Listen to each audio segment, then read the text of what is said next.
Quote, over 25 years in the U.S. Navy, 39 combat missions, and 4 missions to space, I risked my life for this country and to defend the Constitution, including the First Amendment rights of every American to speak out. I never expected that the President of the United States and the Secretary of Defense would attack me for doing exactly that. Pete Hegseth wants to send the message to every single retired service member that if they say something he or Donald Trump doesn't like, they will come after them the same way. It is outrageous and it's wrong. There's nothing more American than that. Statement today from retired Navy captain and United States Senator Mark Kelly after Trump Defense Secretary Pete Hegseth announced today that he is moving to demote Senator Kelly from his retirement rank in the Navy and also moving to cut his retirement pay. All because of Senator Kelly's true and uncontroversial legal public statements that U.S. service members can and indeed must refuse illegal orders. Joining us now live is Senator Mark Kelly of Arizona. Senator, I thank you so much for being with us tonight. I know this has been a heck of a day. Well, thank you for having me on.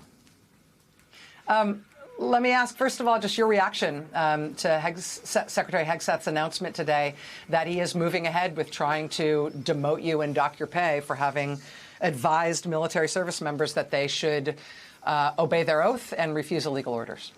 Well, I'm surprised that they're continuing down this path and taking, these steps to try to silence me, silence other members of Congress, silence retired members of the military, former service members, really silence the American people. I mean, this isn't totally only about me. This is about all of us.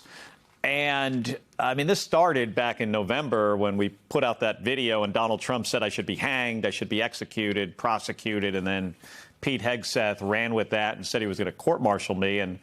And so today we're at the point where I guess they realized they wouldn't do well with a jury in a court-martial, so they're just going to go on their own and try to demote me after 25 years of service in the United States Navy. But here's the thing, Rachel. I'm never going to back down from these guys. I'm going to continue to speak out. I'm going to continue to do my job.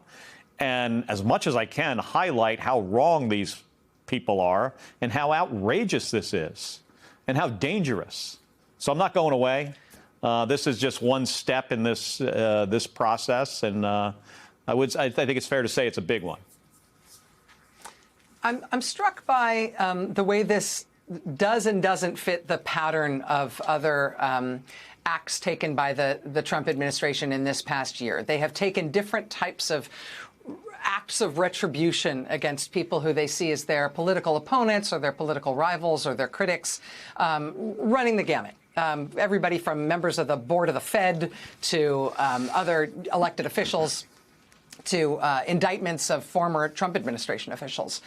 And so it seems to fit that sort of pattern in one way. But with you, there's also the substance of the matter, which is why they're going after you by their own admission, which is advising service members that they do not need to, and indeed they must not disobey illegal orders. Do you think this is part of something they are trying to fundamentally change in the military in terms of the way the president uses the military, the way he orders them to act, and the kinds of expectations we have for ethical and lawful behavior by U.S. service members?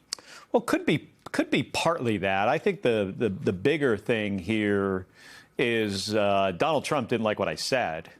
And he was so, struck by it. And in some ways, maybe I, hurt his ego in a way that, he now is starting to understand that, members of the military don't have blind loyalty to him. He should know this. He's the commander in chief. He's been president before. The loyalty is to the Constitution, not to a person. And, he didn't like that.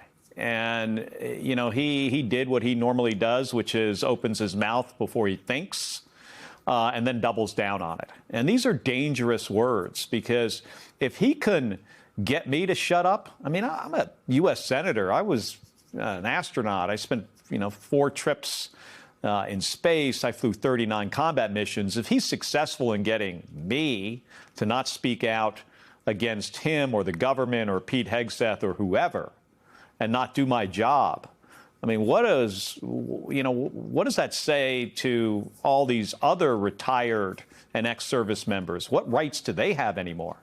And this extends even beyond that. I think if they're successful in, and by the way, Rachel, they're not going to be successful in ever shutting me up. That doesn't, I mean, they could go as far as they possibly can go with that. That's not going to happen. But if they can, punish me in a significant way, that's going to silence other critics of the government. And that is a foundational problem for our constitutional democracy. Senator, this is happening at a time when the military and the government are making are doing incredibly controversial things, including this invasion, this action in Venezuela. You're on the Armed Services Committee, clearly. Do you have clarity as to why the administration did what it did in Venezuela this weekend? No, absolutely not. I mean, we don't yet. We'll have a brief this week. I'll be back in Washington tomorrow morning, and my expectation is we'll get a brief from Pete Hegseth, from Marco Rubio. We'll see what they're going to share. Usually when we get these briefs, we walk out of the secure facility with more questions than we walked in with. They often share what seems like a lot of nonsense with us, legal arguments that don't make any sense, half-truths. You pointed out today that it seems like the president may have been even lying about his conversations with oil executives. Is this about oil? I don't know if it's about oil. I mean, initially it was about fentanyl. Fentanyl coming from Venezuela, and then it turns out they found out, well, it's not fentanyl because fentanyl is not trafficked out of Venezuela. So then it was about cocaine, and then it was about regime change, and then it was about oil, and then it went back to a police action with regime change, and now it's back to, we're going to run this country. By the way, the president says we're running the country. We're not running the country. There's nobody there to run the country. Maduro's handpicked successor is running the country. I worry about what happens next. What are the next steps that this president is going to take to, try to show that he is as tough as he wants everybody to believe he is? And when he realizes he's not running the country, and maybe the oil executives aren't as interested as he thought they may have been with oil at $60 a barrel, what does he do then? And how many service members wind up having their lives at risk because of, this president's ego and ambition? That's exactly right. Exactly right. Arizona Senator and retired Navy Captain Mark Kelly, thank you for putting your finger on it exactly. I know this is a crazy time for you. I appreciate you making time to be here with us tonight. Thank you.